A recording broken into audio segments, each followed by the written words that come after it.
Salut tout le monde et bienvenue sur la chaîne Demystify Code dédiée à la programmation. Dans cette vidéo, nous allons aborder un sujet crucial, la création des générateurs de mots de passe utilisant le langage de programmation Python. Vous allez apprendre comment générer des mots de passe sécurisés pour protéger vos comptes en ligne. En plus de cela, vous apprendrez les bonnes pratiques pour le choix et l'utilisation de vos mots de passe et être enfin libre partout sur Internet. Vous êtes prêts? C'est parti. Savez-vous que chaque année, des milliers de comptes de réseaux sociaux tels que Facebook, Instagram, Twitter, etc. sont piratés? Et savez-vous que la plupart de ces violations de données sont causées soit par des mots de passe trop faibles, soit par une mauvaise utilisation de ces derniers? Il est essentiel de choisir des mots de passe solides pour protéger vos informations personnelles en ligne. De nos jours, les pirates informatiques sont de plus en plus sophistiqués. Mais grâce à un générateur de mots de passe personnalisable en Python, vous pourrez renforcer votre sécurité. Je sais bien que cela ne règle qu'en partie le problème, mais soyez tranquille. Une fois que l'on aura généré nos mots de passe avec notre programme, je vous donnerai mes astuces pour bien les utiliser en ligne. Maintenant, parlons des prérequis pour suivre ce projet. Tout d'abord, vous l'aurez certainement deviné, il vous faut avoir les bases de la programmation en Python, car dans cette vidéo, je ne vais pas aborder les bases de Python. Deuxièmement, il vous faut avoir un PC de performance moyenne avec Python et un éditeur de code installé et c'est tout. Ok, maintenant nous passons à la démonstration du projet. Au lancement du projet, il nous demande déjà quel sera le type de mot de passe. Si l'utilisateur souhaite un mot de passe en minuscule uniquement, en minuscule plus majuscule ou bien avec des chiffres et des symboles. D'accord? Donc, supposons qu'on prenne pour l'option 4 pour lui dire que nous souhaitons un mot de passe avec minuscule, majuscule, chiffres et symboles. Et on valide. Il nous demande la longueur du mot de passe. On va lui passer 16 caractères. Et ensuite, il nous propose ici, en fait, 10 mots de passe, en fait, avec les caractéristiques que l'utilisateur a demandé. Maintenant, passons à la partie la plus intéressante, comment fonctionne le générateur de mots de passe. Notre programme fonctionnera en plusieurs étapes. Premièrement, demander de l'information à l'utilisateur. Nous allons demander à l'utilisateur la taille souhaitée pour le mot de passe. Lui permettre de choisir parmi les types de caractères suivants, les minuscules, les majuscules et les caractères spéciaux qui doivent apparaître dans le mot de passe. Après cela, nous allons passer à la génération du mot de passe. Et pour cela, nous allons utiliser le module random que vous connaissez certainement. Ce module nous permet de générer aléatoirement un mot de passe en fonction des préférences de l'utilisateur. Puis, nous allons veiller à ce que les mots de passe générés respectent la taille souhaitée et incluront les types de caractères demandés. Après cela, nous allons afficher le mot de passe à l'utilisateur. Et pour cela, nous allons utiliser la fonction d'affichage, le print. Et pour ce faire, nous allons développer ensemble 4 fonctions dans notre application. La première fonction, c'est la fonction getInfo qui prend en paramètre l'argument message pour afficher et récupérer une réponse de l'utilisateur qu'il va retourner après vérification de la validité. Ensuite, nous aurons la fonction getAlphabet qui prend en paramètre le type du mot de passe et va retourner notre alphabet qui va contenir l'ensemble des caractères possibles pour notre mot de passe. Puis nous avons la fonction getPassword qui prend en paramètre le type du mot de passe et la taille du mot de passe. Et il va retourner un mot de passe. Et enfin, nous aurons la fonction main qui est le point d'entrée de notre application. Il va donc organiser toute l'application. Maintenant, nous allons passer au code. Et pour cette vidéo, je vais utiliser Visual Studio et non Visual Studio Code. Cela a pour objectif de vous permettre de voir un peu l'exécution en fait d'un code Python sur un autre IDE que Visual Studio Code.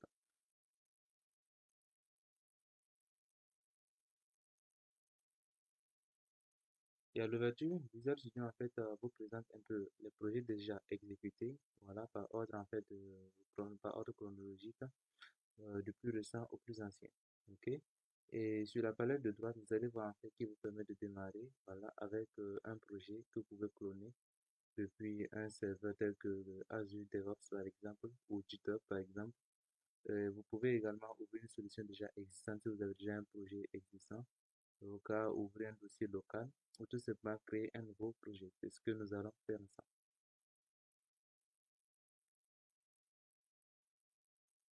Et une fois que la fenêtre est ouverte, il vous affiche en fait les différentes options pour démarrer un projet, des projets console jusqu'au projet fenêtre. D'accord? Donc vous pouvez déjà filtrer par langage, dans le C# et tout ça, et nous on va filtrer sur Python. Ensuite, vous pouvez filtrer également sur les plateformes. C'est-à-dire simplement, est-ce que c'est un projet sur les plateformes Android ou toute autre plateforme qui vous intéresse. Étant donné que c'est tout simplement un projet console pour l'instant, ça ne nous intéresse pas. Donc, on va lancer simplement application Python. Au lancement, il vous demandera un nom de projet, évidemment, comme d'habitude.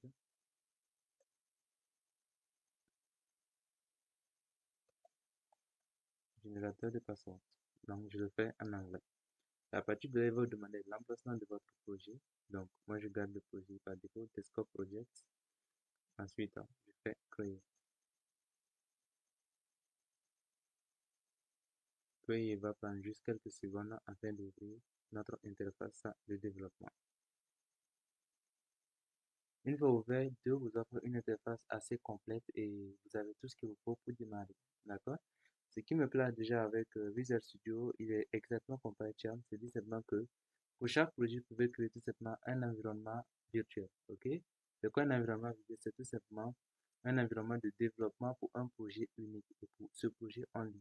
En fait, vous affectez un environnement virtuel à plusieurs projets, mais généralement, en fait, on développe un environnement, on crée un environnement pour un projet. Donc, pour le faire, c'est très simple. On va tout simplement venir dans Environnement, à droite, pour faire clic droit, ajouter un environnement. À défaut, vous pouvez tout simplement déplier cette palette et ajouter un environnement. Ça marche dans les deux cas. Et là, il va vous demander en fait quel type d'environnement vous souhaitez créer, virtuel, Conda, existant, ou tout simplement installer Python si ce n'est pas le cas. Si vous n'avez pas déjà Python, d'installer. Donc, nous allons créer un environnement virtuel, d'où le nom, c'est M, c'est très bien. Et l'interpréteur de base, on va choisir du Python 3.10. Vous pouvez également choisir un autre interpréteur s'il n'est pas automatiquement détecté, tout simplement en le localisant. Alors, on va tout simplement passer sur tout ça et on va juste faire créer. Et ça va nous prendre également quelques secondes. Voilà. Et une fois que l'environnement est activé, vous voyez que par défaut maintenant, c'est cet environnement qui l'utilise. D'accord? Vous pouvez également ajouter encore d'autres environnements, en fait, si vous travaillez sur plusieurs projets, vous pouvez ajouter bien d'autres environnements. Et par défaut, il nous ouvre tout simplement un fichier de base qui est générateur de password.py. C'est le fichier que nous allons exécuter à chaque fois que nous allons cliquer sur démarrer pour exécuter notre projet.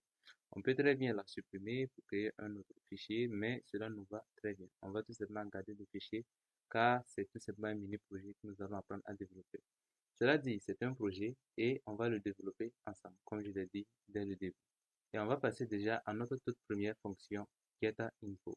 Rappelez-vous, cette fonction doit récupérer une information chez l'utilisateur. Mais on part du principe de base que dans notre application, c'est dans notre projet, nous ne recevrons que des informations de type numérique, c'est-à-dire des chiffres et des nombres, mais jamais de string, c'est-à-dire une chaîne de caractères ou un caractère alphanumérique. C'est bon? Alors, on va définir notre fonction def et c'est get underscore info. Ok, on peut le mettre avec un S ou sans S. Et cette fonction va prendre en paramètre un message. D'accord? Donc, on va tout simplement donner un paramètre qui sera le message. Et quel est ce message? C'est le message que nous allons afficher à notre utilisateur car nous allons utiliser la fonction print pour afficher un message afin de récupérer une information. Ok? Du moins la fonction input. Alors, par défaut, on va tout simplement l'annoter, on va le typer pour dire simplement qu'on attend un élément de type SCN. Et pour ceux qui ne savent pas, ça c'est une annotation que je viens de faire. L'objectif c'est tout simplement préciser à la fonction que le paramètre que nous attendons est tout simplement un type SCN. Ok? Ainsi donc, nous pouvons tout simplement développer notre fonction en considérant message comme un type SCN. Attention, cela ne contraint pas en fait l'utilisateur à passer forcément une chaîne en fait. Il peut très bien passer un nombre. Mais à l'intérieur de la fonction considère message comme étant un type SCN par défaut. On aura accès à toutes les méthodes du type SCN. Ok? Donc, ce que nous allons faire en premier, c'est quoi? On va tout simplement afficher le message. Et ça, c'est très simple. On va utiliser tout simplement un input, ok, auquel on va tout simplement passer message. Voilà. Une fois que le message est passé, c'est bon. On suppose tout simplement que l'utilisateur va nous retourner euh, un résultat. Donc, on va récupérer ça dans une variable qu'on va appeler tout simplement result, par exemple. D'accord? Result sera tout simplement le résultat du message de l'utilisateur. Et à partir de là, maintenant, je vais tout simplement vous donner des instructions et vous allez développer la suite de la fonction. Rappelez-vous, nous devons tout simplement conduire notre utilisateur à passer une valeur numérique et jamais de caractère non autorisé tel que les symboles. OK? Donc, la mission que vous avez, c'est tout simplement développer tout simplement la structure qui va tout simplement tester en fait la valeur que l'utilisateur a retournée. Rappelez-vous, les inputs ne retournent jamais en fait de type int. Peu importe la valeur qui est rentrée en fait, il retourne ça sous format de chaîne de caractères. Donc, il va falloir que vous cassez la valeur de l'utilisateur et tester en fait si la valeur cassée est valable. Si elle est valable, oui, on accepte, on va retourner le résultat qui a été converti. D'accord? Si cela ne passe pas, alors on va tout simplement créer une boucle dans laquelle on va demander à l'utilisateur en fait de repasser la bonne valeur. D'accord? Donc vous avez 5 secondes.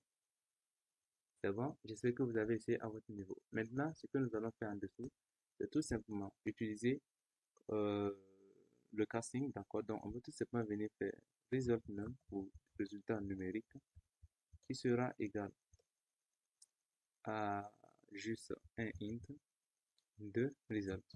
D'accord? Ça, c'est très facile. Et une fois que ça c'est fait, on va retourner la valeur. Donc, on va tout simplement venir faire return de result. Ok? C'est bon. Alors, donc, à partir de là, j'ai fait return, ça c'est une erreur. Donc, return de result num, non result. Voilà. Donc, on peut tester notre fonction, juste pour voir. Donc, si on fait juste get info,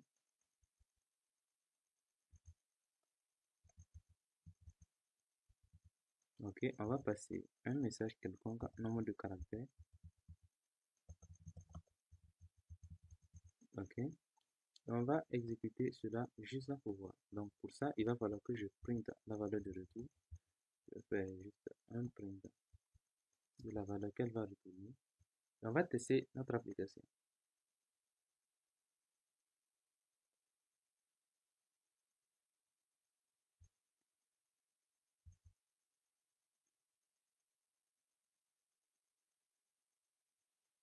Et là, déjà, il me lance une erreur. En fait, là, c'est message alors que j'ai passé comme argument massage. Et là, ça plante évidemment et c'est normal.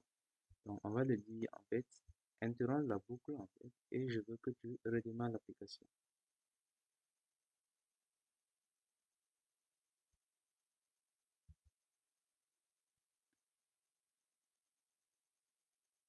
Et voilà. Et là, il me demande nombre de caractères.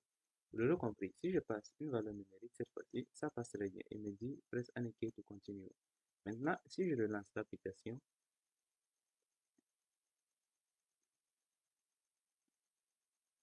vu que cette fois-ci, je rends tout simplement des valeurs non numériques. Si je lance, il plante. En fait, il me dit simplement en fait comme erreur en fait que invalid literal for int base 10. D'accord? Qu'est-ce qu'il essaie de dire? C'est simplement que on essaie de passer une conversion en fait d'une valeur qui n'est pas codée en base 17 et c'est pas une valeur numérique. D'accord? Alors, il lève une exception. Pour éviter en fait que notre exception, ou du moins que l'erreur en fait ne fasse planter notre programme comme il l'a fait, puisque vous l'avez remarqué, il a carrément interrompu le programme, il va falloir qu'on utilise le try except. Donc, le try, et là, on va dire que essaie ça. Et si ça passe, alors tu continues. Sinon, tu récupères une exception, d'où l'except. Et après, on va lui dire que dans le cas que cela ne va pas passer, en premier, on va lui printer une erreur. On va lui dire en fait que, attention, valeur incorrecte.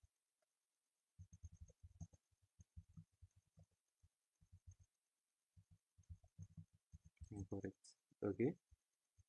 Et voilà. Et à la fin, qu'est-ce qu'on va lui dire? On va tout simplement lancer notre boucle. Mais pour l'instant, on va juste en rester là. D'accord? Alors, on va venir dire que ça aussi, il ne doit pas être en dehors de la boucle puisqu'il n'est créé que si cela a réussi. Donc, on revient par ici et on fait ça. Donc, dans le cas que ça marche, on fait ça. À défaut, on lève tout simplement une erreur. D'accord? On va afficher une erreur en écran. Donc, on va tout simplement effacer le pass et on va relancer juste pour vérifier. Donc, je vais lui dire en fait, relance le programme. Et là, il me dit nombre de caractères. Si je rentre une chaîne de caractères, il me dit attention, valeur incorrecte. Et il me retourne non.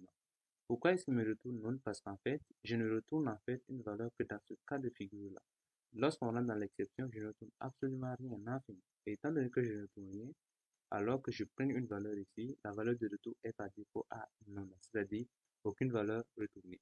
Donc, ce qu'on va faire, c'est qu'on va utiliser maintenant une boucle ici pour forcer l'utilisateur à repasser en fait la condition, à repasser une nouvelle valeur en fait qu'on pourra tester à nouveau. Ainsi donc, on vient par ici et je vais tout simplement utiliser la boucle while. Alors, je vais dire while et la condition, ce sera toujours si c'est vrai. Donc, while true, dit que tant que c'est vrai, ok. Alors, tant que c'est vrai, j'aimerais que tu exécutes tout ça, sans exception, ok. Et maintenant, il va falloir qu'on définisse la clause de sortie, c'est-à-dire certainement à quel moment est-ce que la boucle ne doit plus boucler, parce que là, on a une boucle infinie, elle va boucler indéfiniment. Que l'utilisateur entre une bonne donnée ou qu'elle entre une mauvaise donnée, en fait, ça va tout le temps boucler. Parce qu'en fait, on n'a pas défini de clause de sortie, de output. Donc, on va venir dire en fait ici que si cela est fait, en fait, tu retournes ça. Donc, ça déjà, c'est la clause, puisque là, j'ai lancé un return à l'intérieur. Donc, le return, en fait, va faire quitter, en fait, la boucle par défaut. Cela dit, je pouvais tout simplement placer le return à l'extérieur de la boucle while. À ce moment, il aurait fallu que je définisse la valeur de retour à l'extérieur également de la boucle while. Et là, j'allais utiliser l'instruction break. Attention, on passe d'abord sur cette étape. Donc, je vais vous montrer que les deux cas fonctionnent. Si je relance mon projet,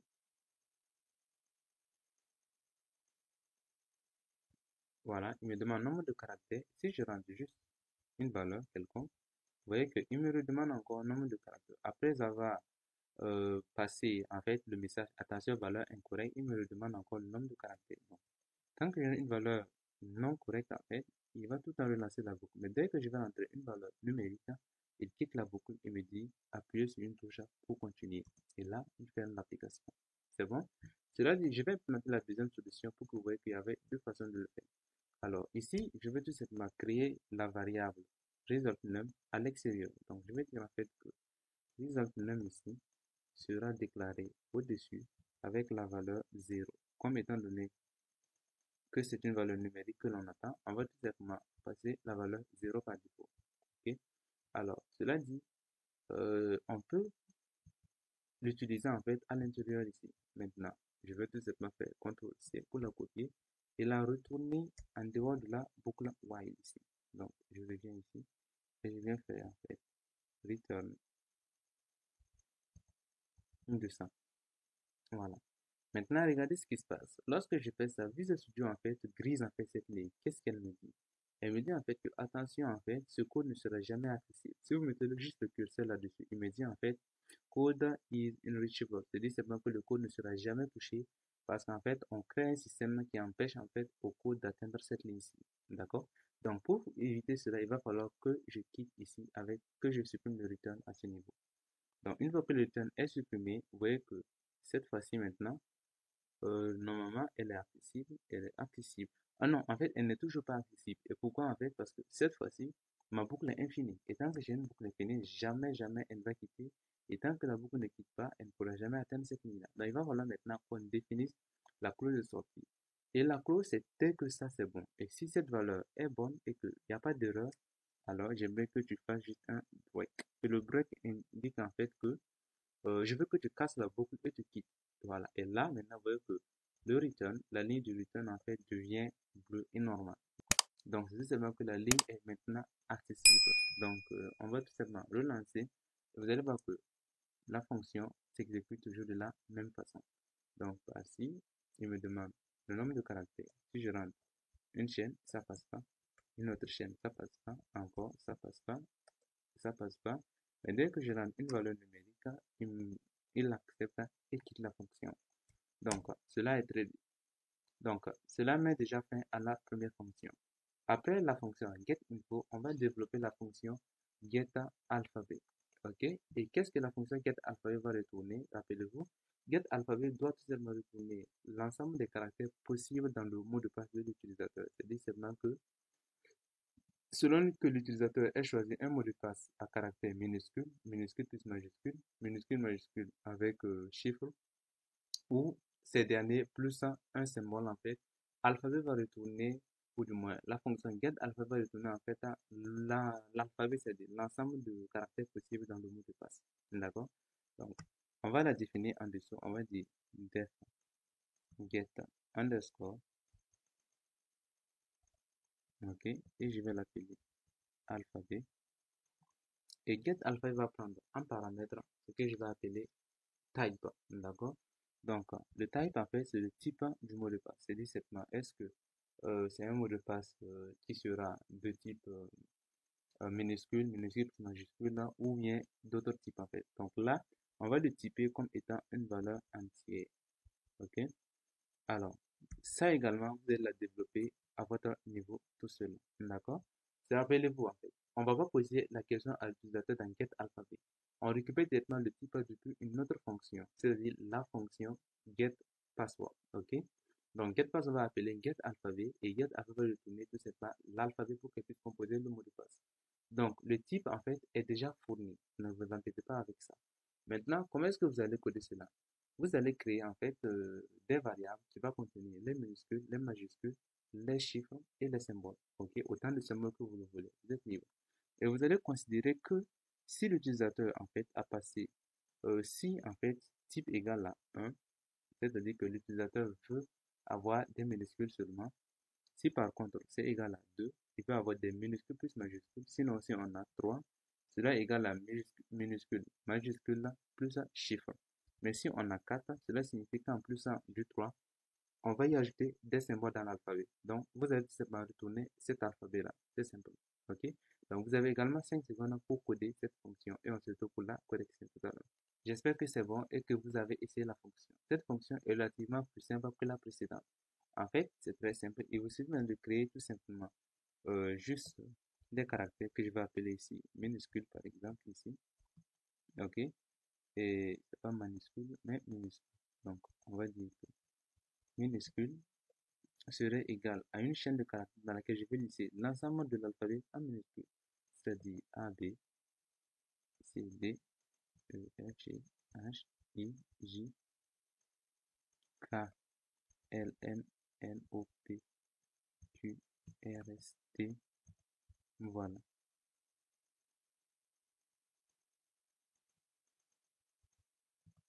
Voilà. Donc, voici l'alphabet en minuscule. Ensuite, on va tout simplement définir également une variable qui va contenir l'alphabet en majuscule. Et là, étant donné que je suis un peu paresseux, je ne vais pas la taper manuellement, mais je vais tout simplement me contenter de me baser sur le minuscule. Donc, je vais dire en fait minuscule, attention, pas minus, mais voilà, minuscule, point upper. Donc, la fonction upper, vous la connaissez, elle va permettre tout simplement de mettre en fait l'ensemble des caractères en minuscule en majuscule, ce qui correspond déjà à ce que je souhaite. Ensuite, je vais passer chiffre, ok, et chiffre serait égal à également une chaîne de caractères qui va contenir 0, 1, 2, 3, 4, 5, 6, 7, 8 et 9. Et c'est tout. Et enfin, on va tout simplement avoir symbole qui va contenir l'ensemble des symboles de notre mot de passe. Et là, pour les symboles, je vous ai dit de placer l'ensemble des symboles que vous souhaitez. Moi, je vais juste me contenter de quelques symboles. Je suppose que ça doit aller. Donc, tilde, voilà.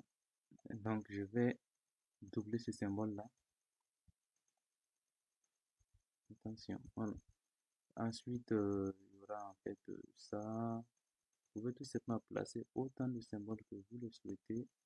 Il n'y a pas de souci. Donc, moi, je vais me contenter de ces quelques symboles-là. Je ne dis pas que c'est tout, en fait. Vous pouvez en rajouter. Voilà. Vous pouvez rajouter les squelettes et tout ce qu'il vous faut. Donc, maintenant, il va falloir qu'on teste, en fait, la valeur de type. Si type égale à 1, on retourne ça.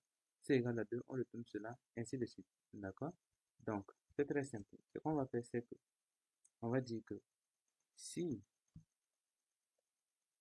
type est égal à 1, alors on va venir faire un return de minuscule.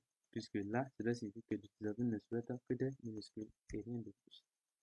D'accord? Attention, là j'ai mis une égalité alors qu'il faut la double égalité pour faire le test. Rappelez-vous, en Python comme dans pratiquement tous les langages de programmation, une seule égalité est tout simplement un signe d'affectation et non de test. Pour le test, il faut au moins la double égalité pour tester l'égalité.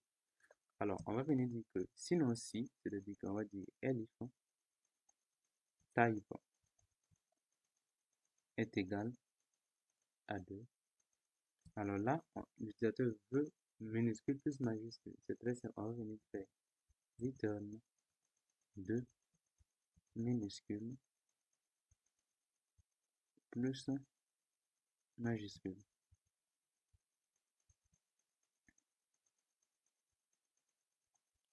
plus minuscule. Donc majuscule plus minuscule, ça marche. Alors, on va venir dire elif type égal à 3.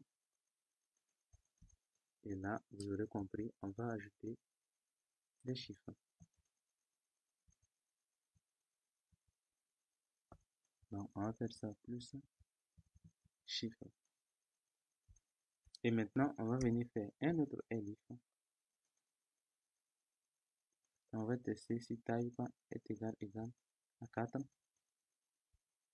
Alors là, on va tout simplement retourner ça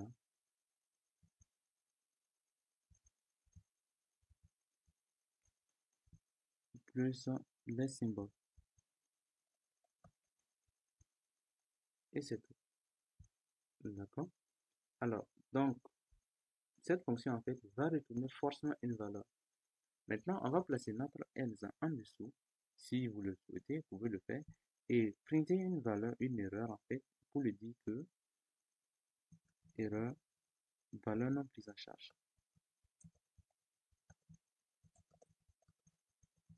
Voilà. Donc là, il comprendra en fait que la valeur qu'il a passée n'est pas du tout prise en charge. Ok? Alors, on va tester maintenant notre fonction getAlphabet. On va venir juste en dessous. On va dire que print, ok, de get underscore alphabet, ok. Et là, je reviens ici, je fais encore un print de ça. Et dans getAlphabet, on va lui passer le type. Et le type, on va d'abord passer 1 pour tester. On va exécuter l'application.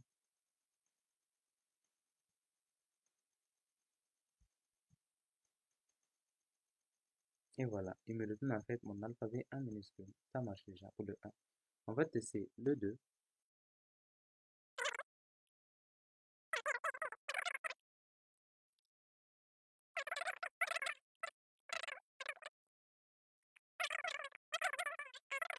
Donc, notre fonction est fonctionnelle. Maintenant, on va passer à la fonction getPassword. Cette fonction, en fait, va récupérer deux valeurs. D'accord? Donc, on va venir faire def get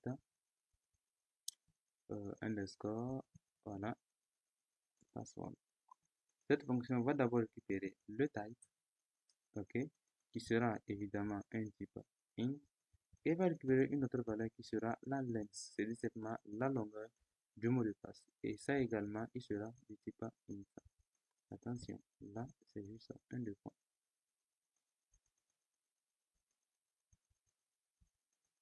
Voilà, donc lui également sera du type int. Alors, on revient à la ligne et je vais passer pour l'instant. Je vous explique le fonctionnement de cette fonction. GetPassword en fait se base sur getAlphabet. Il va lui envoyer le type qu'il va recevoir. Et tout simplement, ce qu'il fera, c'est tout simplement récupérer l'alphabet depuis getAlphabet. Et une fois qu'il aura l'alphabet, il va boucler en fait pour récupérer autant de nombres, autant de caractères de façon aléatoire pour le length, pour la taille. D'accord? Donc, si la taille égale à 8, il va boucler 8 fois dans l'alphabet pour tirer le mot de passe. Rappelez-vous, la boucle en fait, le choix doit toujours être aléatoire. Le choix de caractère doit toujours être aléatoire. Pour cela, vous allez utiliser le module random. Et pour le module random, c'est très simple. On revient juste à la ligne, on fait juste import random as rnd. Ok, donc vous êtes libre de juste l'importer random sans as rnd, puisque cette instruction permet de dire simplement à notre application que nous souhaitons renommer en fait le module random avec l'alias rnd pour une abréviation. C'est plus facile et plus court d'accès. D'accord? Donc, dans le module random, en fait, vous avez plusieurs fonctions en fait qui va générer ou du moins qui va tout simplement générer une valeur aléatoire. D'accord? On a la valeur randin par exemple qui va générer une valeur aléatoire entre deux bornes par exemple ou tout simplement une valeur aléatoire entre 0 et 1. Tout est possible en fait. Tout va dépendre de vous. D'accord? Maintenant, on a deux fonctions que nous allons utiliser, du moins que vous allez tester d'après vos recherches et l'utiliser. Quant à moi, je vais les utiliser tous les deux pour vous expliquer, mais à la correction. La première fonction, en fait, c'est tout simplement la fonction random.choice. Et nous aurons également la deuxième fonction qui sera random.choice. Vous allez utiliser l'une des deux fonctions, en fait, pour générer un mot de passe selon tout simplement la taille des caractères. Donc, vous avez 5 secondes pour mettre la vidéo en pause et on se retrouve à la correction. Ok, j'espère vraiment que vous avez essayé également cet exercice-là. Ok, cette fonction est naturellement très simple. Tout ce que nous allons faire ici, c'est que on va tout simplement lui dire que tu vas récupérer en fait, ok, euh, une variable que tu vas appeler alphabet depuis get alphabet, donc get underscore alphabet, et tu vas lui passer type. Aussi simple que ça. Donc, il va juste passer type à alphabet. Peu importe le type, lui, il ne se pose pas la question. Donc, lui va passer type à alphabet. Et à get alphabet, il va récupérer l'alphabet. Une fois que tu as l'alphabet, déjà, on va utiliser la fonction choice. La fonction choice permet de choisir un caractère dans une liste, une chaîne de caractères, du moins toute valeur en fait itérable. Ok? Donc, on va venir juste faire, ici, vous allez voir, on peut venir faire rnd.choice et il va nous demander en fait quelle est l'itérable qu'il va utiliser, d'accord? La séquence. Et nous allons lui passer alphabet. Et bel et bien une séquence puisque c'est une chaîne de caractères. On va lui passer tout simplement alphabet. Maintenant, on va définir une variable externe qu'on va appeler juste password. Ok? Et c'est une variable qui contiendra la chaîne vide. Et ensuite, on va boucler ici for i in range. Ok? Et range de quoi? De length.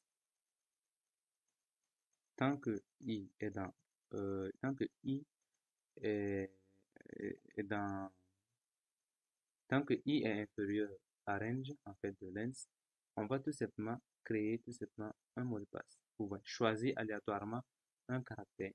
Donc là, on lui dit simplement que tant que i est dans range, dans la liste en fait allant de 0 à la taille de caractère, je veux que tu me génères une valeur aléatoire, que tu me choisisses un caractère aléatoire dans mon alphabet. Et ce caractère-là, qu'est-ce que tu vas en faire? C'est très simple. Je veux que tu le passes en fait à password. Donc on va juste venir faire password. Ok. Je vais faire plus égal à ça. Donc qu'est-ce que je lui dis? Une fois que tu as choisi un caractère, je veux que tu l'ajoutes à ma variable mot de passe. Rappelez-vous, mot de passe en fait initialement est vide, il ne contient aucun caractère, donc c'est une chaîne vide. Alors à la sortie ici, normalement, on doit avoir en fait un mot de passe qui est rempli. Donc on peut venir faire juste un return de password. Ok, et donc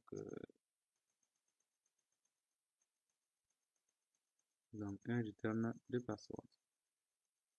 Et là, il me manque un S et c'est bon. Donc on va également tester notre fonction getPassword. Donc pour le tester, c'est très simple. Comme on l'a fait, on va juste l'introspecter avec la fonction print.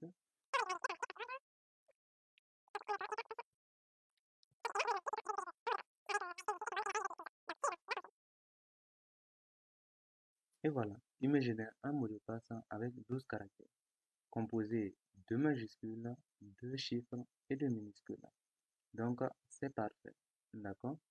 Donc on va tout simplement reprendre la fonction, mais cette fois-ci avec la fonction choice du module random.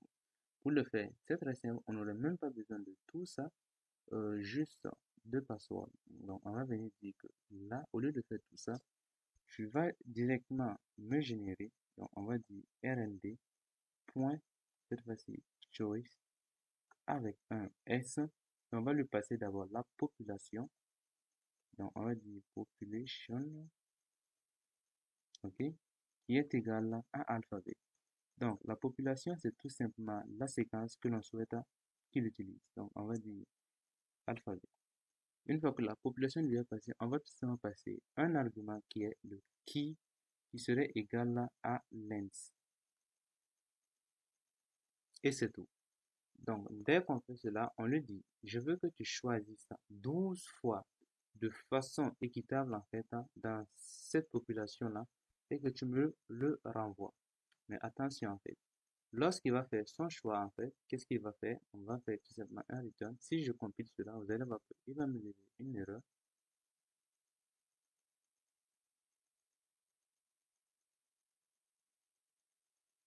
Voilà. Donc, qu'est-ce qu'il me retourne? Il me retourne en fait une liste en fait avec l'ensemble des caractères qu'elle a choisi, les 12 caractères choisis. Donc, vous pouvez compter, vous allez voir que ça fait évidemment 12. Le X, c'est qu'en fait, je ne veux pas une liste. Moi, je veux carrément une chaîne de caractères. Et pour ça, je vais utiliser la fonction join de str. C'est très simple. Pour le faire, on crée juste une chaîne vide. D'accord? Comme ceci. On va utiliser la fonction join sur cette chaîne auquel on va passer tout simplement une liste, peu importe son contenu. Et join en fait va tout simplement envoyer concaténer en fait les valeurs de la liste dans la chaîne. Ok? Donc, si je réexécute cela, vous allez voir que cette fois-ci, on aura un mot de passe qui est bel et bien choisi, ayant le nombre de caractères désirés et avec les conditions. Maintenant, on va passer à notre toute dernière fonction, la fonction principale, le main. Donc, c'est la fonction main qui va exécuter notre application. Def main, et cette fonction ne prend aucun paramètre, ok, et c'est à l'intérieur que nous allons exécuter toute notre application. Et la première chose que nous allons faire, c'est tout simplement récupérer les informations chez notre utilisateur. Par exemple, le nombre de mots de passe ou tout simplement le type du mot de passe. Donc, je reviens à la ligne et je place cela. D'accord? Donc, je le place dans des variables que j'appelle password length et password type. D'accord? Pour quelle est la longueur du mot de passe et quelle est la longueur et quel est le type du mot de passe. D'accord? Donc, là, ici, il me faut également un S. Donc, ça marche très bien et je vais vous expliquer juste quelque chose. Par exemple, dans la fonction getInfo où je demande en fait le type de mot de passe par exemple. Donc là, je vais dire en fait le type du mot de passe. Et là, ça marche.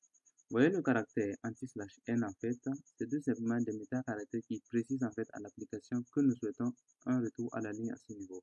C'est-à-dire qu'on va lui dire simplement, tu écris comment sera le type de mot de passe. Ok, ou bien quel sera le type de mot de passe ici. Ça, c'est un meilleur français. Quel sera le type de mot de passe. Et à partir de là, je veux que tu reviennes à la et que tu écrives ça. 1, virgule et ça. D'accord? Une fois que ça c'est fait, tu reviens encore à la ligne, tu écris ça.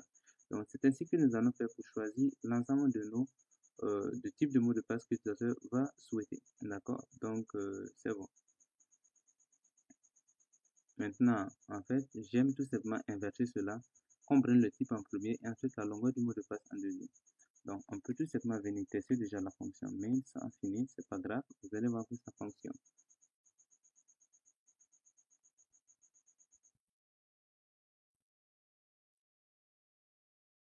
Et voilà. Donc, par exemple, ici, il me demande en fait quel sera le type de mot de passe. Minuscule only, majuscule, minuscule, minuscule, majuscule, chiffre. Donc, vous voyez que là, ça fonctionne. OK? Et là, en fait, là, il me dit tout ça est symbole. Maintenant, j'ai oublié le chiffre 4 ici. D'accord? Donc, je reviens à la ligne et je vais voir ce qui n'a pas marché ici. Donc, après le 3,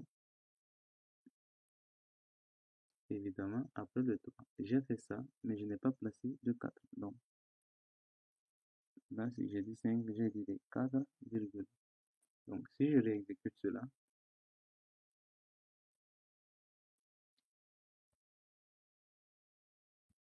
voilà, là maintenant, le 4 est là. Et vous allez voir que comme j'ai utilisé la fonction getInfo, à chaque fois que je rentre une valeur qui n'est pas reconnue, voilà ce qu'il me fait. Il me revient toujours avec une erreur. Donc là, je vais passer en fait la valeur 3. D'accord. Et là, je vais dire 12.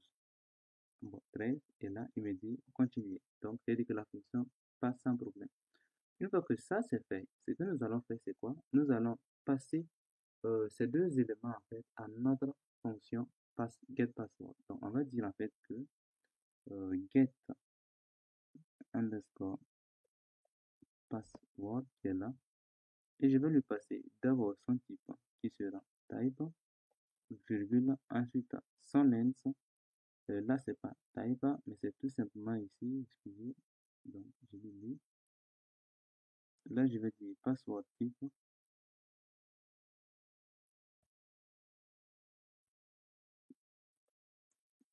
Bon, donc, password underscore type. Ensuite, je vais lui passer le length qui sera évidemment password length. Et c'est bon. Donc, lui va me retourner un mot de passe que je vais appeler juste ici password, étant donné que de toute façon, euh, c'est ça. Je dis password ici. Et automatiquement, on peut déjà retourner ce mot de passe.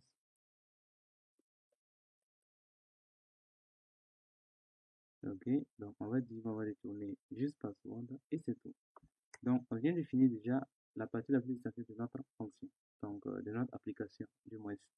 Si je relance le programme,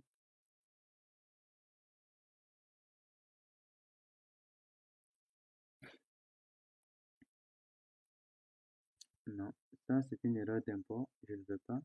Je vais le dire de redémarrer l'application.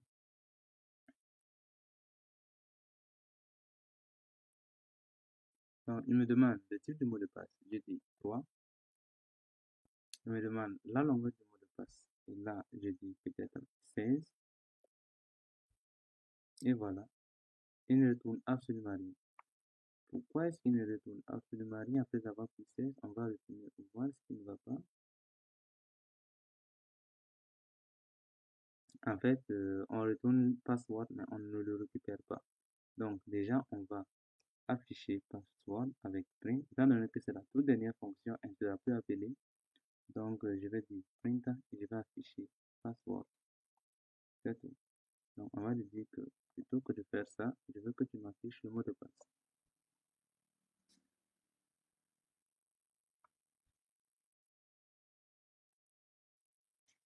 Donc là, je dis 3, j'exécute, longueur, je dis 16.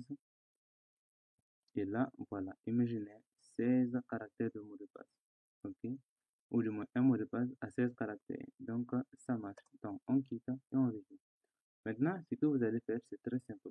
On va supposer qu'on va faire une proposition à notre utilisateur. La proposition sera tout simplement basée sur un nombre qu'on va définir. Par exemple, par défaut, je le mets à 5.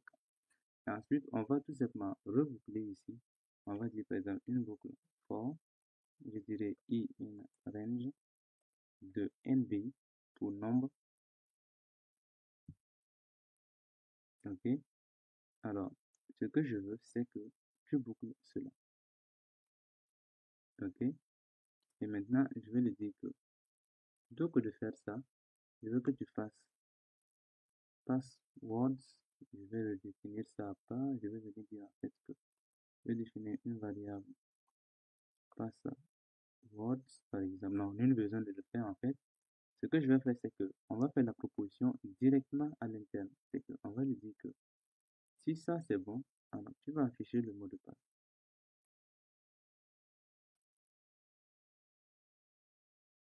Donc là, je vais venir dire par exemple que fais juste un print. Et le print ne sera pas de password uniquement. On va faire un print d'un f string. Donc je reviens par ici, je place le f. Et donc je vais dire que proposition numéro. Et là, on va tout simplement passer la valeur de i plus 1. Pourquoi est-ce que je fais i plus 1? simplement parce qu'en fait, ma boucle va aller de 0 jusqu'à n. OK? De 0 à nb, étant donné que je vais afficher les propositions 0, je vais des propositions 1, 2, 3 et 4 et 5. Donc, ensuite, je vais tout simplement afficher le mot de passe qui est password. Voilà. Donc, j'affiche le mot de passe juste après. Bien sûr, il doit être compris. Voilà. Et voilà. En ce moment maintenant, on n'a plus besoin de ce return puisqu'il ne va plus rien retourner. Tout est fait dans la boucle. Si je relance mon programme,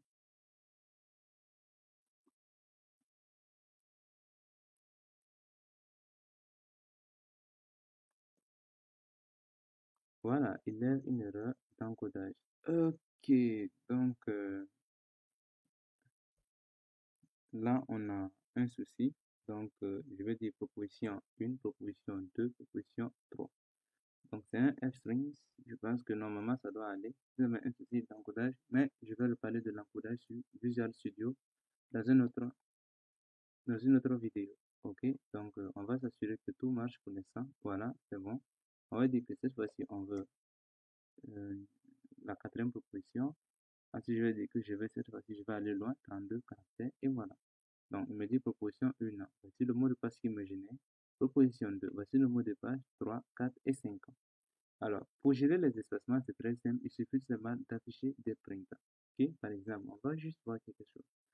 En fait, lorsque on exécute la fonction en fait getInfo, il faut qu'on place en fait un print pour permettre à la fonction de s'exécuter juste après, de créer un espace entre elle et la suite du code. D'accord? Donc, je vais revenir ici, depuis la fonction getInfo par exemple, ici, je vais dire que dès que tu fais ça, oui, ok. Je veux qu'à partir d'ici, que tu me fasses juste un print ici.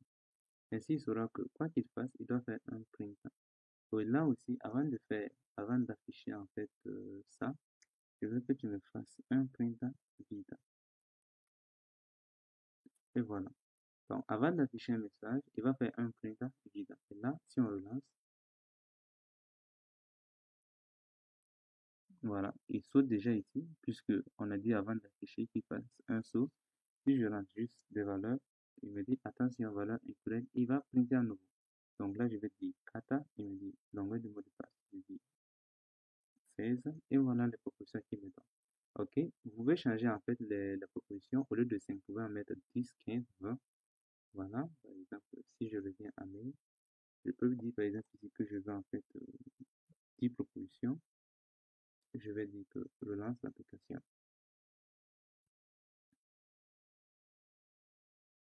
Et là, je vais dire que je veux 4, je dirais 16. Et voici les 10 propositions de mot de passe qu'il me donne. Voilà, donc c'est assez bon. Ok, alors ce qu'il y a, c'est que je vais tout simplement revenir sur la fonction getInfo et on va parler de la récursivité. Qu'est-ce que c'est que la récursivité? La récursivité, c'est tout simplement l'aptitude qu'on donne à une fonction pour qu'elle puisse se rappeler. Donc, on les appelle les fonctions dites récursives. C'est des fonctions qui se rappellent automatiquement. Alors, pour comprendre un peu, c'est tout simplement un système de boucles. Mais il a l'avantage, en fait, car il permet à la fonction de se rappeler sans avoir utilisé une boucle while ou de boucle for qui répète en fait l'exécution en fait d'un certain nombre d'instructions. En fait, la récursivité est utilisée dans le cas où l'ensemble des instructions de votre fonction doit être repris lorsqu'une condition n'est pas remplie. Par exemple, dans ce cas, si l'utilisateur ne rentre pas le bon type de mot de passe ou de la bonne valeur, on veut reprendre tout cela, c'est-à-dire que redéclarer cette variable et passer tout cela. Maintenant, si c'est tout simplement un bout de votre code qui doit être repris, n'utilisez pas de récursivité à ce moment, car en fait, vous allez surcharger en fait la charge de travail de votre application. OK? Et dans ce cas, tout doit être repris. Donc, nul besoin d'une boucle en fait, car la boucle est un peu contraignante souvent. Et là, je vais tout simplement supprimer ça. OK? Ici, je vais printer. Je suppose qu'il va rentrer la bonne valeur. Je vais printer ça. Et là aussi, je reviens à la ligne. Et pareil pour le travail ici. Je reviens tout juste ici, on a mis, ok, et voilà. Et là, on n'aura plus besoin de break puisque on n'est plus dans une boucle. Donc, on va sortir également la clause except et ensuite on va sortir nos différents print. Attention, CTRL Z. Et voilà. Donc, c'est ça. Et là, on va retourner num. Ça marche. D'accord? Donc, ce qu'on va faire, c'est quoi? On dit que ça, si ça c'est bon, tu fais ça, sinon tu fais ça. Maintenant, le X, c'est que là, on n'a pas de récursivité. D'accord? Il n'y a pas de récursivité. Il n'y a rien qui se passe. En fait, la récursivité, on va la placer dans le cas où la fonction except n'est pas exécutée. D'accord? Donc, si on est dans la clause except ici, ce que l'on va faire, c'est qu'on va venir relancer encore la même fonction. Donc, on va dire que je veux que tu me fasses un return ici de get info. Donc, on va dire un return de get info ici. Et ça marche. Alors, il va prendre le message, on va lui passer le même argument qu'on avait ici, qu'on avait récupéré lors de la première entrée. Et cette fois-ci, il va falloir que je ramène mon return ici à l'intérieur. Donc, je vais dire que si ça c'est bon, tu retournes automatiquement. Donc là, on vient de créer une récursivité. D'abord, je vais exécuter et ensuite je vais vous expliquer en détail comment elle fonctionne.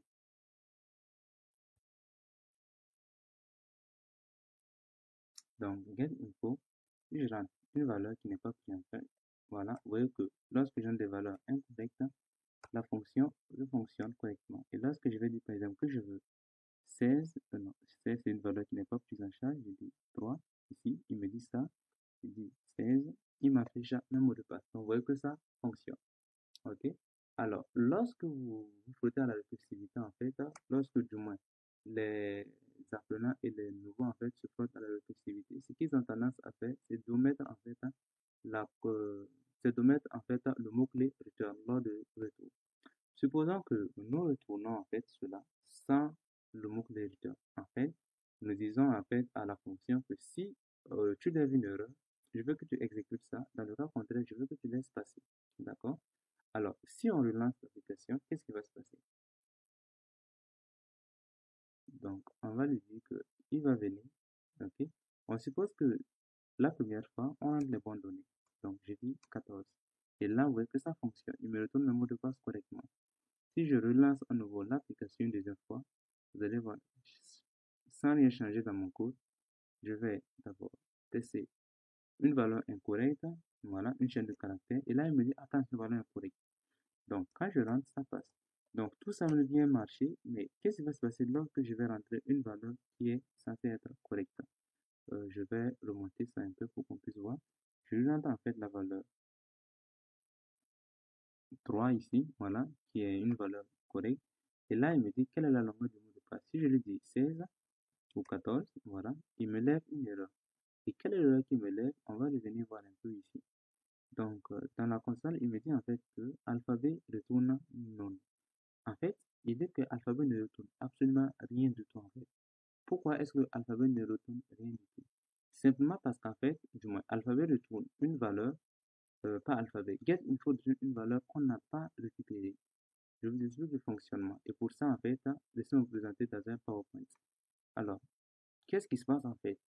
On a en fait 4 fonctions. Voici en fait la représentation de nos fonctions en bleu. D'accord? Ces gros rectangles-là, c'est nos fonctions.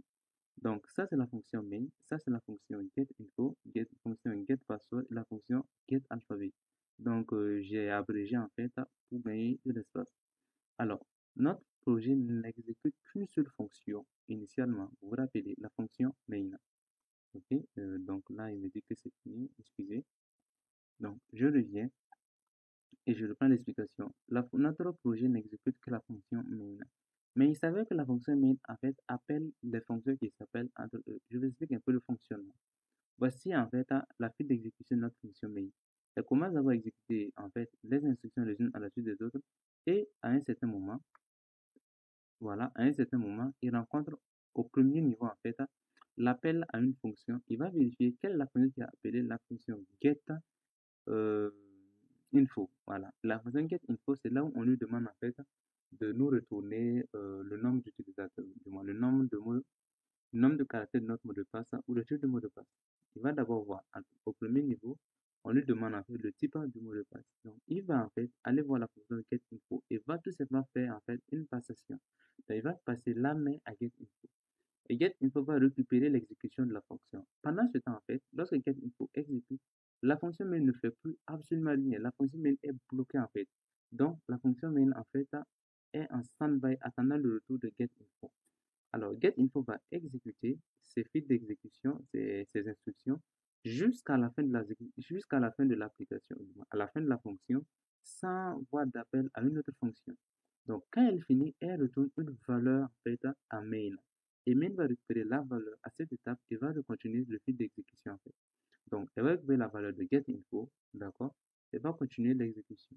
Ensuite, deuxièmement, elle va qu'on appelle à nouveau une fonction. Et elle va voir que la fonction qui est appelée, c'est getPassword. OK? Et là, qu'est-ce qui se passe? Comme elle a fait pour getInfo, en fait, main va passer la main à getPassword. Et pendant que getPassword, en fait, exécute, elle reste en standby. Elle attend le retour de getPassword. Et getPassword, qu'est-ce qu'il va faire? Lui, il va récupérer la main. Il va tout simplement exécuter le fil d'instruction qu'il a. Donc, il va exécuter. À un certain moment, lui aussi, il rencontre en fait l'appel à une autre fonction. Il vérifie la fonction, il voit que c'est getAlphabet, puisque lui doit récupérer les alphabets chez getAlphabet. Donc, il va passer la main à getAlphabet avec les arguments nécessaires. Et getAlphabet, qu'est-ce que lui fera? Voilà. GetAlphabet, lui, va récupérer également la main et va passer, et va exécuter la file d'instruction jusqu'à la fin. Alors, qu'est-ce qui se passe? Pendant que getAlphabet également exécute sa file d'instruction, getPassword est inactif, c'est-à-dire que getPassword en fait ne réagit plus. Lui également attend le tour de getAlphabet. Alors, si vous avez compris le phénomène en fait, cela signifie que lorsque getAlphabet est en train d'exécuter en fait sa file d'action, getPassword ne fout rien et main en fait ne fout rien. En fait, les deux attendent des retours de l'un et l'autre. Alors, lorsque getAlphabet va finir l'exécution de ces instructions, il va donner une valeur à getPassword qui va finir la file d'instruction qui est là et va donner une valeur à main. Et main va récupérer maintenant la valeur à getPassword et va continuer en fait l'exécution jusqu'à la fin de l'application. D'accord? Alors, qu'est-ce qu'il faut comprendre par exemple? Lorsqu'en fait nous déployons les fonctions, par exemple, on a appelé main, qui a appelé getPassword, qui a appelé getAlphabet. En fait, les fonctions en fait se déballent les unes à la suite des autres. Et ensuite, elles se replient en retournant une valeur. D'accord? Alors, comment est-ce qu'on sait que la fonction retourne forcément une valeur? En fait, toutes les fonctions retournent toujours une valeur. Soit nous retournons une valeur, comme dans getAlphabet, on retourne une valeur, soit nous ne retournons aucune valeur et la fonction retourne la valeur dite à non. D'accord? Alors, quand la fonction en fait va retourner la valeur, si on retourne une valeur, la valeur est récupérée par la fonction qui l'a précédée. Par exemple, dans ce cas, getAlphabet retourne forcément une valeur à getPassword. Et à getPassword maintenant, à lui de voir s'il va récupérer la valeur ou non, s'il va l'utiliser ou non. En tout cas, getAlphabet lui retourne une valeur. Et ici, nous la récupérons intentionnellement, c'est une valeur qu'il nous faut pour la suite de notre application. Et nous allons continuer jusqu'à la fin et retourner également une valeur à main que nous allons récupérer à l'intérieur de main. Alors, la fonction récursive en fait fonctionne exactement pareil. Nous appelons la fonction à s'exécuter elle-même. C'est-à-dire qu'en fait, elle va s'exécuter une première fois. Elle va voir qu'elle doit appeler une fonction parce que la clause n'a pas été donnée. On a besoin d'appeler une fonction. Elle va aller voir quelle est la fonction. Elle voit qu'en fait, la fonction repointe vers elle-même. Elle va encore réexécuter. Maintenant, lorsqu'elle va arriver ici, en fait, tant que je ne donne pas une valeur, en fait, elle va déplier d'autres fonctions qui est égale à elle-même, comme on l'a fait ici. Maintenant, à la fin, quand elle va passer une bonne valeur, elle va renvoyer des valeurs maintenant à ce moment. Donc, elle va donner des valeurs intentionnelles qui peut être une valeur ou non. Le X, c'est que les valeurs qui sont retournées, nous ne les récupérons plus jamais. Par exemple, à ce niveau, par exemple, lorsque l'utilisateur rentre ici, nous récupérons cette valeur et nous la retournons. C'est-à-dire que la dernière fonction va retourner forcément une valeur, mais la fonction précédente ne va jamais la récupérer puisque nous ne la récupérons pas ici. Donc, pour que cela fonctionne, il faut implicitement placer le mot-clé return là. le mot-clé return en fait pour indiquer à la fonction que la valeur qui te sera retournée par la fonction qui te suit en fait, tu dois la récupérer et la retourner. Donc ici, même si l'utilisateur en fait déplie en fait 100 fois la même fonction, à la fin, elle va tout le temps se replier de cette façon jusqu'à atteindre la fonction main qui est la fonction main ou la fonction getPassword, peu importe la fonction, mais elle va se replier en retournant implicitement à chaque fois la valeur. Donc, vous voyez un peu. Alors, c'est juste ce que la récursivité a à noter. Sachez que lorsque vous faites de la récursivité, tâchez tout le temps de retourner une valeur. Si vous ne retournez pas, si vous omettez en fait le mot-clé return, cela peut provoquer en fait des comportements imprévus en fait à votre application. Par exemple, cela n'aurait pas posé de problème si notre fonction en fait retenait une valeur qui ne nous intéressait pas, puisque c'était une fonction qui devait afficher uniquement un message et ne rien retourner, c'est-à-dire que la valeur est nulle, on n'allait même pas nous intéresser à ça, et là, on n'aurait pas eu de bug, puisque bon, on retourne rien, on n'occupait rien en fait. Maintenant, on a une fonction qui retourne une valeur qu'on doit utiliser. Donc, si on ne place pas le return en fait, on ne récupère jamais la valeur qui est retournée, et là, on a un bug lorsqu'on essaie à ce niveau de, voilà, de récupérer un mot de passe depuis un alphabet qui est vide. Voilà. Donc, c'est un peu ça le hic.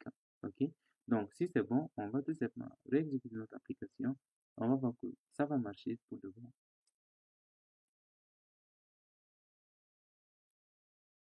Donc, premièrement, je lance du n'importe quoi et là, j'ai appelé une autre fonction.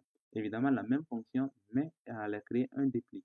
Donc, tant que je rentre une valeur, en fait, elle duplique en fait des fonctions qui doivent se retourner toujours une valeur en fait. Voilà. Donc, dès que je vais rentrer la bonne valeur, en fait, les fonctions vont se replier implicitement et passer jusqu'au premier. Et là, il me demande la longueur du mot de passe. Et là, j'ai fait une erreur, par exemple, sur le 12, voilà, il va bugger. D'accord? Il va me dire que, en fait, 12 n'est pas pris en charge. OK? Donc, il va falloir que je relance ça à nouveau.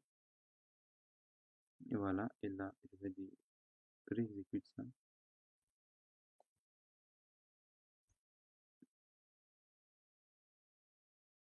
Donc, type de mot de passe, je vais dire 4. Longueur du mot de passe, je vais dire 18. Et voilà, il me propose en fait 10 mots de passe de 18 caractères. Donc, c'est bon. Maintenant, le projet est terminé. En fait, il est bel et bien terminé. Il n'y a plus rien d'autre à dire sur ça. Cela dit, il y a quand même des pistes d'amélioration que je vais tout simplement exposer avec vous. D'abord, vous voyez qu'on a un problème. Par exemple, lorsque l'utilisateur en fait rentre une valeur qui est supérieure aux valeurs qu'on s'attend. Dans le cas de type, on attend une valeur comprise entre 1 et 4. Mais tout à l'heure, on a rentré 12 et c'est passé. D'accord? Alors, il va falloir par exemple que vous, au niveau de get alphabet, que vous testez en fait le type. Et si le type n'est pas bon, que vous rebouclez, créez un système pour reboucler en fait, pour entre la valeur comprise entre 1 et 4. Par exemple, pour ça, il y a plusieurs solutions. Déjà, vous pouvez déjà, au niveau de get info, voilà, plutôt que get alphabet, ça serait plus facile, créer une variable booléenne qui sera, par exemple, limite ou pas. S'il y a limite, en fait, il va falloir que vous donnez en fait la limite max et la limite min. Et vous allez voir, tant que la variable bool en fait de limite est à true, vous allez demander à l'utilisateur de rentrer la valeur qui est comprise entre le min et le max pour le forcer en fait à rentrer cette valeur. Ainsi, vous vous épargnez en fait quelques tracas puisqu'on est sûr qu'il ne va jamais dépasser la borne qu'on lui a demandé. Ça, c'est une piste d'amélioration. En plus de cela, vous pouvez créer un système de stockage de mots de passe. Par exemple, créer un système assez complexe qui va permettre à l'utilisateur de stocker ces mots de passe, ces mots de passe des réseaux sociaux, par exemple, depuis un fichier. Et le fichier que vous allez créer, vous pouvez utiliser du JSON en fait pour de la base de données un peu, pour des mini-applications comme cela. Vous pouvez utiliser des bases de données MySQLite ou tout simplement MySQL et tous ces autres trucs. D'accord? Donc ça, c'est des solutions que vous pouvez explorer sur. Si vous avez besoin d'aide, n'hésitez pas, laissez-moi des commentaires, des avis et je vous reviendrai sans doute. Ok? Et si vous avez besoin d'un cours sur le JSON, en fait, j'ai un cours spécial sur ça, je vous mets le lien en description, n'hésitez pas à cliquer pour aller voir. Troisième piste d'amélioration, c'est la sécurité. Par exemple, vous pouvez tout simplement proposer à l'utilisateur en fait des mots de passe sécurisés. C'est-à-dire que s'il dit par exemple qu'il veut un mot de passe de, comment dirais-je, de type 1, c'est-à-dire qu'avec des minuscules, et qu'il dit qu'il veut un mot de passe de 4 caractères, on va le lui générer. Mais vous et moi, on sait qu'un mot de passe composé que de minuscules, en fait, à 4 caractères est un mot de passe assez faible, d'accord? Donc, vous allez lui dire que le mot de passe que vous avez entré, en fait, que vous désirez est un mot de passe faible, et vous allez lui faire une recommandation, en fait, d'un bon mot de passe, d'accord? Vous allez dire que le bon mot de passe doit être composé de majuscules, minuscules, chiffres et potentiellement des symboles. D'accord? Donc, vous allez lui afficher ce message-là. Et le générer quand même, mais le permettre également de choisir un autre mot de passe au cas où les critères qu'il est rentré en fait ne correspondent pas à un bon niveau de sécurité. Donc, ça, c'est une piste d'amélioration. Après cela, vous pouvez tout simplement explorer les interfaces graphiques. Faire passer votre application dans une interface graphique va la rendre encore plus élégante car en fait, voilà, on va remplacer la console par des boutons et des listes déroulants et tout ça. Et ça sera également très cool. D'accord? Avant de conclure cette vidéo, comme promis, voici quelques conseils de sécurité importants pour vos mots de passe. En premier, il faut éviter d'utiliser des mots de passe évidents comme votre nom ou votre date de naissance, le nom d'un animal de compagnie et toute autre chose qui est facile à deviner. Ensuite, il faut utiliser des mots de passe uniques pour chaque compte. L'erreur courante que commettent beaucoup de personnes, c'est d'utiliser un même mot de passe pour plusieurs comptes. Vous sécurisez votre compte Facebook, Instagram, Twitter avec le même mot de passe. La faille de sécurité qu'il y a, c'est tout simplement que lorsqu'un pirate réussit à hacker un de vos comptes, en fait, il a hacké toute votre sécurité et a accès à tous vos comptes. Donc, par conséquent, évitez d'utiliser un même mot de passe pour 2 comptes à la fois. Puis, vous pouvez utiliser un gestionnaire de mots de passe pour stocker vos mots de passe en toute sécurité. Surtout, évitez de stocker vos mots de passe dans un fichier qui pourrait être accessible à plusieurs personnes. Lorsque vous naviguez sur des réseaux publics, tâchez d'utiliser un VPN pour vous protéger davantage. Avec ces quelques conseils, vous serez plus en sécurité désormais. Voilà. Vous savez maintenant comment créer un générateur de mots de passe personnalisable en Python. Et en plus, vous savez comment bien choisir vos mots de passe et les utiliser de la façon la plus sécurisée en ligne. Maintenant, dites-moi en commentaire vos avis et impressions sur le projet et si vous avez des idées de projet ou si vous souhaitez que je reprenne le projet sous d'autres langages, n'hésitez pas à me faire part de ça en commentaire. Je vous remercie d'avoir suivi cette vidéo. J'espère qu'elle vous a été utile. Si c'est le cas, n'hésitez pas à commenter, liker et à partager pour faire grossir notre communauté et vous abonner au passage, ça fait toujours plaisir et ainsi ne pas manquer les prochaines vidéos. Quant à moi, je vous dis à bientôt.